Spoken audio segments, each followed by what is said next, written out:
Hey everyone, and welcome back for another deep dive. Today we're tackling performance management, Oh, yeah. specifically how to make it work in a globalized world, with remote teams, different cultures, all that. Right. We've got this super interesting research article. Okay. It's called Performance Management Around the World.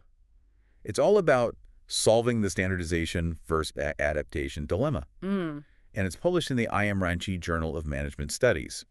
So our mission today Mm-hmm. is to figure out the core principles of performance management and how we can adapt them for different situations worldwide. Yeah, that's a big one. It is, right? Like, how do you balance standardized fairness with practices that make sense in different cultures? A lot of companies are struggling with that. It's a real puzzle. It is. So one of the first things that jumped out at me in this article was this shift away from traditional performance appraisals. Yeah. The old once-a-year reviews. Yeah. And moving towards a more continuous performance management process. Remember when Adobe got rid of annual reviews a few years back? Oh, yeah, that was huge. It's like everyone was talking about it. Definitely a sign of the times. For sure. So why do you think this shift happened? Well, those old appraisals, they were often seen as really static, just a once-a-year thing. Yeah. Totally disconnected from the actual work and the company's goals. It was just checking boxes instead of actually helping people grow. Exactly. So this move to continuous performance management, it's about creating a more dynamic process. It's ongoing, focused on aligning individual and team performance with the company's overall strategy. Makes sense.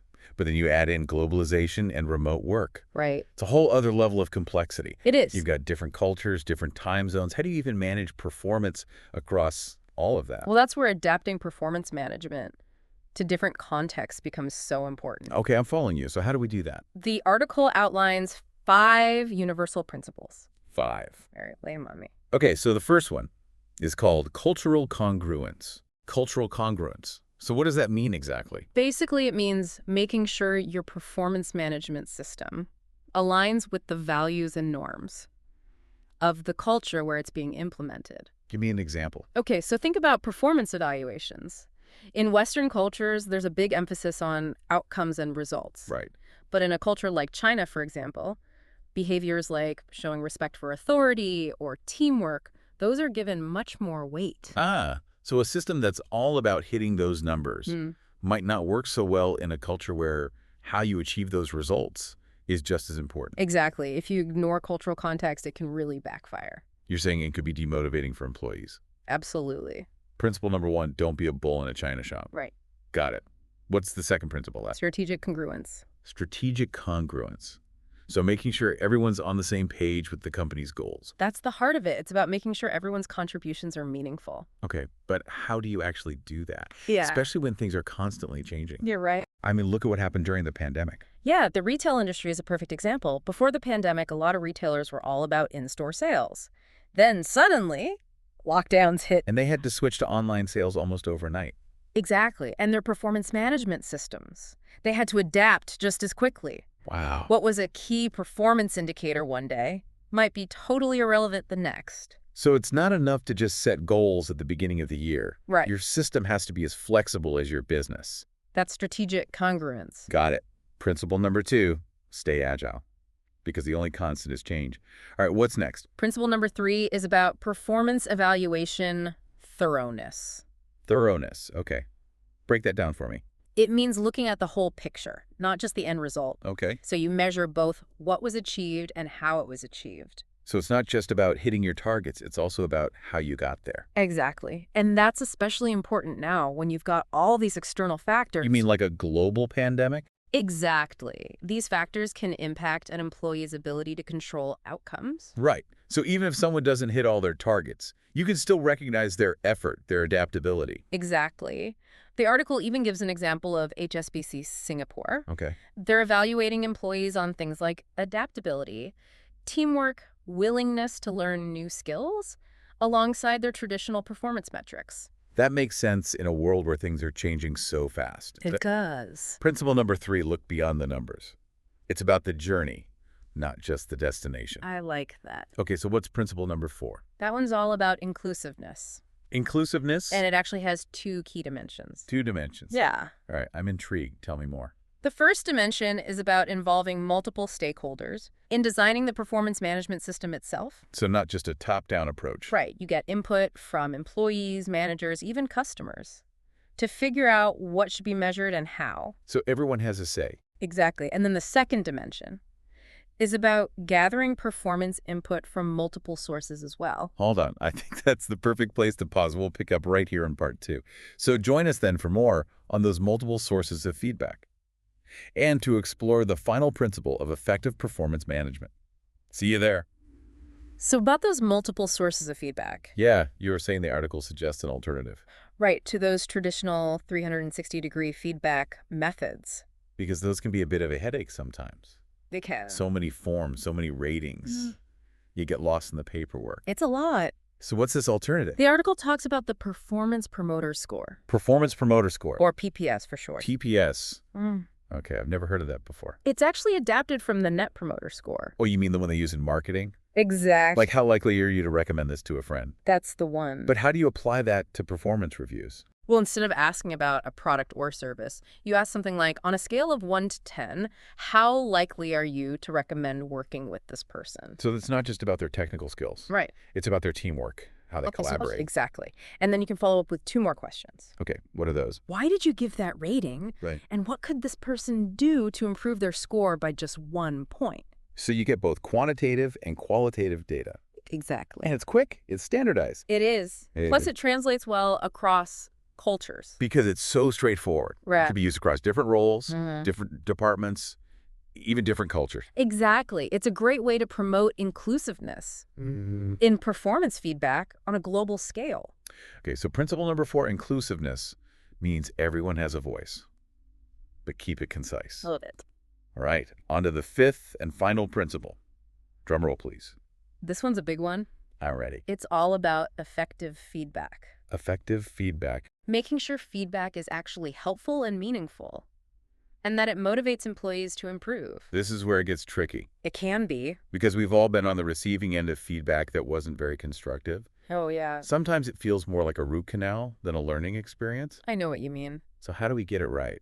Well, the article emphasizes that a lot of managers, they struggle with giving effective feedback. And it can actually do more harm than good if it's done poorly. So what's the solution? One of the key suggestions is to adopt a strengths-based approach. Strength-based. So instead of focusing on what someone's doing wrong, you focus on what they're doing well. Exactly. It's much more positive and empowering. You start by identifying and reinforcing the employee's strengths. Okay, I can see how that would be more motivating. But what about areas for improvement? Do you just ignore the weaknesses? It's not about ignoring them. It's about framing them as opportunities for growth within the context of their strengths.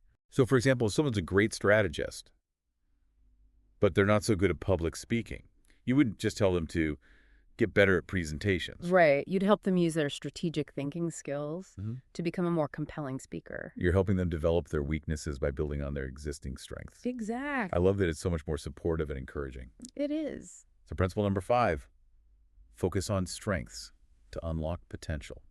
And remember, these principles provide a framework. Okay. But the real magic happens when you tailor them to your own organization. It's like those adjustable hats. One size fits most. But you can always tweak it for a perfect fit. I liked that. All right, so we've covered the 5 universal principles: cultural congruence, strategic congruence, thoroughness, inclusiveness, and effective feedback. It's a lot to take in. It is. So why should our listeners care about these 5 principles? Well, they can help create performance management systems that are fair, effective, but also engaging and motivating for employees. Absolutely. It's about creating a work environment where people feel valued, supported, and inspired to do their best work. Exactly. And by using these principles, organizations can navigate the complexities of a globalized workforce. And an increasingly remote workforce. Right. While fostering a culture of growth and development. Okay, time for a little pop quiz. Oh, pop quiz. No pressure, just a chance to reflect. Okay. Think about your own workplace. How well does your organization's system embody these 5 principles? What stands out to you? Are there areas where things could be improved? Good questions. It's something you could even bring up in your next team meeting. or in a performance conversation with your manager. I encourage you to do so. It's through these conversations that we can create more positive work environments. Couldn't agree more. And on that note, we've reached the end of part 2. Join us for the final part where we'll check. All right, welcome back to the final part of our deep dive on performance management. So far, we've talked about those 5 universal principles. Right. Cultural congruence, strategic congruence. Thoroughness, inclusiveness, and effective feedback. It's all about making performance management work in a globalized world. But now let's get practical. Yeah. How can companies actually put these principles into action? Well, the first step is awareness. Companies need to move away from this idea of a one-size-fits-all approach, especially in today's diverse workplace. Yeah, those old, rigid, top-down systems. They just don't cut it anymore. They don't. And that's where cultural congruence comes in. Companies really need to understand the cultural values, the norms of the regions where they have teams. Right, so if you have teams in Tokyo, London, and New York, you can't just assume the same system will work everywhere. Exactly. You might need to adapt how you evaluate people, how you communicate feedback, even how often you give feedback. It's about being culturally sensitive, Mm-hmm. but still maintaining a consistent system. Right. But how do you balance that with strategic congruence, making sure everyone's working towards those same overall goals? That's where involving employees from different cultures and regions is so important. In the design and implementation of the system. So it's not just headquarters making all the decisions. It's more collaborative, It is. bringing together those diverse perspectives Yeah. to create a system that really works for everyone. Exactly. So you're globally aligned, but also locally relevant. And that ties in with inclusiveness as well. It all comes together. It does. And when employees feel like they've had a voice, they're more likely to be on board with the system. Absolutely. And speaking of inclusiveness, we talked about the Performance Promoter Score, or PPS. A streamlined way to gather feedback from multiple sources. Much better than those 360-degree feedback reviews, Mm-hmm. which can be a bit overwhelming. They can be. The PPS is more targeted. You get a sense of someone's competence and how they are to work with And it's it. standardized, so you can use it across different cultures. That's a simple but powerful tool. Which brings us to our final principle, effective feedback. Any last tips on how to give feedback that actually helps people improve? Well, we talked about the strengths-based approach, focusing on what someone's doing well, and then helping them leverage those strengths to address areas where they can grow. Instead of just pointing out flaws, Right. you're framing it as an opportunity for development. Exactly. And feedback should be an ongoing conversation, It should be. not just a once-a-year event. Regular check-ins, informal feedback coaching. It all helps create a culture of continuous learning. So to wrap things up, we've explored these 5 universal principles of performance management. And we've talked about how to actually put them into practice. It's about moving away from those rigid systems of the past and creating something more dynamic, more inclusive, and ultimately more effective. And as the world of work continues to change, these principles are going to be even more important for companies that want to attract and retain top talent. It's about creating a work environment where people feel supported, valued, and inspired to do their best work. Absolutely. So go out there and put these principles to work, and join us next time for another deep dive into a fascinating topic